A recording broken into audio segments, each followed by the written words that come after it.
talking to you today about the importance of an attended service. We muted that funerals are for the living, but of course you quite rightly said funerals are for the living and for the deceased, and something that moreover ought to be discussed properly beforehand. What are your thoughts on that initially? Well, you're absolutely right. I mean, there's no point in everyone having a sort of funeral that they want for their father if it was absolutely what he didn't want. In fact, one could say that's probably extremely disrespectful to have a funeral that the deceased didn't want at all. So it isn't a celebration of their life, but equally, it should be a celebration of their life that their sons, daughters, spouse, whoever in the family and close friends can relate to. So that way it actually satisfies everybody. And the only way to really make sure that happens is if you do have a conversation about it at some point. It doesn't have to be a very long conversation, but it does have to go into some detail, because what often happens, and you see this quite a lot with people purchasing prearranged funeral plans, and their concern as the person acquiring the plan is to actually not spend very much money because they want to leave as much money as possible, and quite understandably, to their family. So they think they're doing the right thing. You've heard it so many times before. You can throw me out with the rubbish, throw me over the fence, you can put me in an orange box. It doesn't matter. I don't want lots of hearses and limousines and a very expensive funeral.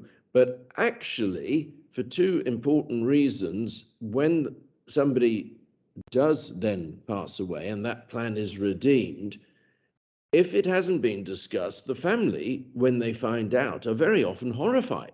So we're not going to attend a service. So there isn't a service. The person who's taken the plan has had exactly the opposite effect than he intended. He's actually made everybody very unhappy. And people then, when he didn't want to actually cause them any grief or for them to spend money, they end up saying, well, how much would this cost? How much would it cost for us to pay to have a service? So all of that could have been avoided. It is something that, in fact, people will come to the conclusion very often, if they are, because they care about their family, they will go for a direct cremation as a cheap option on a plan because they want to save the money. And yet the family then say, no, wait a minute, we want to have a service. We want to say goodbye. We don't want you taken hundreds of miles away and cremated on your own. We want to be there.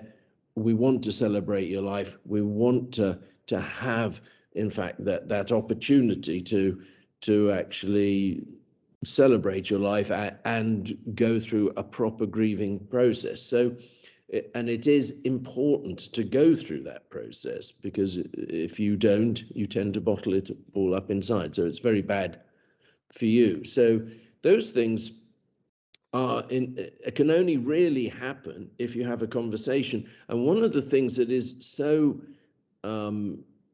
important is that the public understand that there are many, many choices. At the moment, they tend to think, I have to have either a traditional Victorian funeral on one hand or a direct cremation on the other. That's just not true. They could have a celebration of life service at a local crematorium for very little more than a direct cremation and still have their friends and relatives go to an attended service. So the public aren't really aware of all the diverse choices that are available.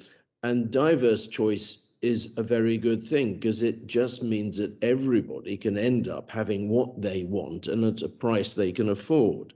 So that in itself, it isn't nice, I know, we all think we're immortal and that, death is something that happens to other people. But actually, I'm afraid that just isn't true.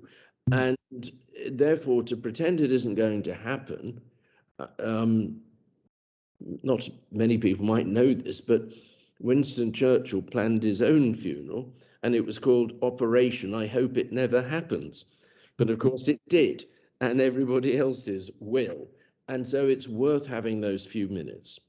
Howard, I'm going to ask you now. I mean, obviously, the subject matter we're talking about next week is Dying Matters Week. And of course, in those two words, you and I know that dying does matter.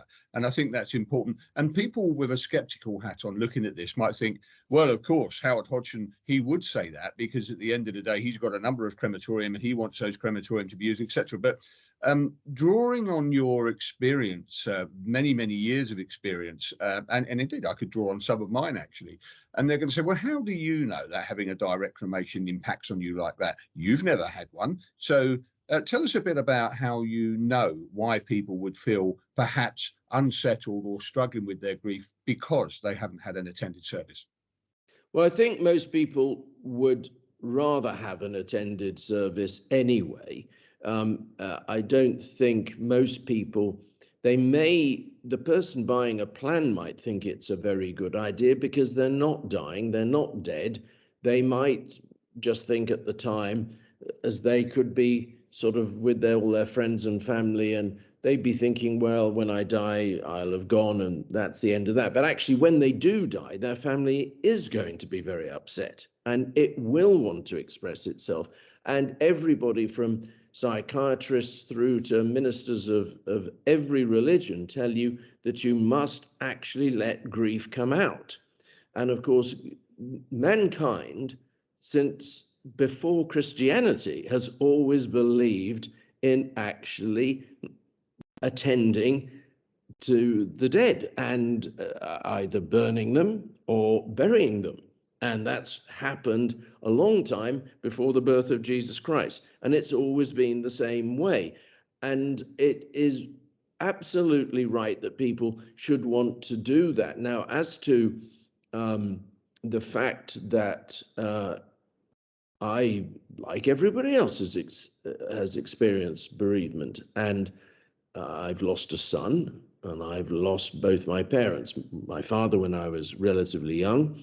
My mother got to be well into her 90s. So those things, in fact, they're all a bit different in terms of bereavement, but they're still bereavement. And obviously, when my son died, it was unbelievably tragic. And I always used to think if you lost a child, you wouldn't survive. Well, I did survive. My family survived, but it was a horrible, horrible experience.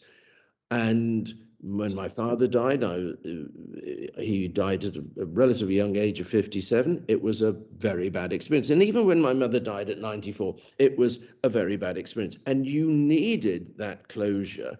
So I'm not assuming this from a business point of view. I'm assuming it from a personal perspective of having bereavements myself. And I don't think that people should not have direct cremations. If people want a direct cremation, that's exactly what they should have. If people want to have a floral hearse and 6 limousines, that's what they should have.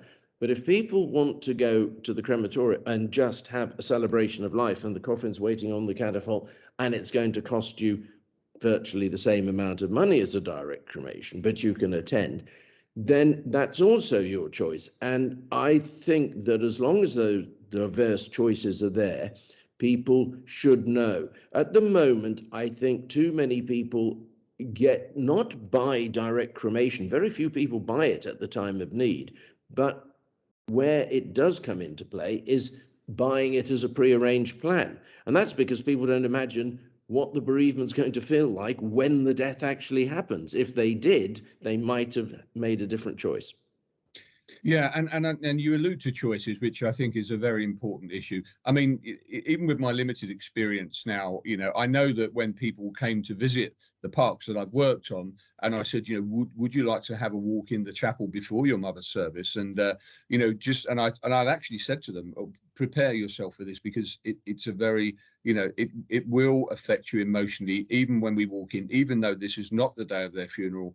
Just walking, and if we walk through the door, they're completely overcome, and not unexpectedly. And I think that's important to raise at this point because at the end of the day, what people are doing inadvertently, unknowingly, in a way, by having a direct cremation, is they're removing that from the process. And I think you need to fill that sort of being overwhelmed. Now, you've alluded to choices, and of course, in this day and age, with the volume of advertising that we see advertising the various products and indeed choices, many people are they have this vision: if we have a funeral, it's going to cost me thousands of pounds, or if we do that, it's not going to cost us thousands of pounds. And somewhere in between, the overwhelming, the emotion, the need of an attended service gets lost in the mix. So here I think we ought to touch on the fact that you can have an attended service and it might not necessarily cost you thousands of pounds. No, that's quite right. The fact is that, point one, yes, you're absolutely right. It is important that people have diverse choice so they can find their own level of expenditure and celebrate somebody's, some cherished loved one's life in the way that they want to, rather than the way that convention has told them that they must. And the problem with that is that while life has moved on very much since Victorian times, actually the fashion of death hasn't moved hardly at all until quite recently, and therefore people assumed that they must have a hearse and limousines and a traditional service. And of course, when religion really dominated the actual funeral service, which today it doesn't, it meant that the only way a family could express themselves was by their choice of coffin, how many limousines they had, how many flowers they had. That was the only way that they could show the street our mum was very special to us. And now that doesn't have to be the case at all. So you could actually go to a service at a Memoria crematorium, or anybody, most people's crematorium. You can go to a service, and in fact, the coffin can be waiting for you on the catafalque, and you can express yourself in that service with choices of music, photographs on the big flat eulogy screens, with in fact eulogies made by the family, etc. And that would cost you, instead of the 4,000 to 5,000 pounds you might be paying for sitting in one big black car following another big black car to get to the crematorium, that might cost you considerably less than 2,000 pounds, and not maybe 100 pounds or 200 pounds more than a direct cremation. And yet you've had that service, and that's important. So it is very, very important to make sure you have a talk about what you want before you buy a pre-arranged funeral plan, or before you arrange a funeral. It's very important to know what you want, and it's very important to know what the choices are, and it's very important to know where you can go to get those choices. And of course, because people don't arrange funerals every day, like they fill up their car with petrol, etc., they're not well versed at it. So in the past, people did tend to wander down the high street and pop into the first funeral director, or the one they'd always used. The pandemic changed quite a lot of that, because people got very used to buying everything online. And now people do go online and research it. And that is a good thing to do, because you then end up doing what you want rather than somebody else telling you what you should have. Yeah, absolutely.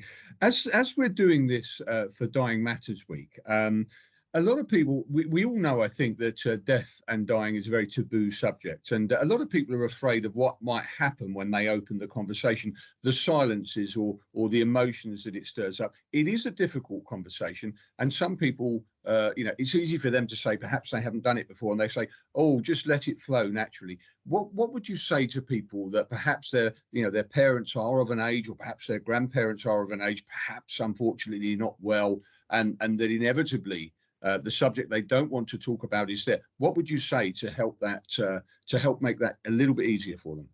The first thing I'd say is try and have this conversation before you get to that stage, because the longer you leave it, the more imminent a death is, the more difficult that conversation's going to be to have. So if you can have that conversation with somebody when they're fit and well, that actually is a conversation you can have quite sensibly and without too much emotion. Of course, if somebody is stairs very ill, and they're saying, you know what, I'm not long for this world. And you're going to say, we all say, don't be silly, you're going to get better. You know, it becomes quite hard to say, but just in case you don't, what about the funeral arrangement? So what sort of funeral would you like? So it does become, the longer you leave it, the more difficult it is. So I would recommend people to try and actually have this conversation round for 5 minutes round the table of a family Sunday joint or something. You know, it's a much better time to do it than when it actually the Grim Reaper is knocking on the door. It becomes a much harder conversation. Nevertheless, very often, in my experience, I have noticed that people, when they are dying, actually accept it, and they are quite willing to have this conversation, much more so than you, who are not dying and feel very emotional. And it's something that comes over us.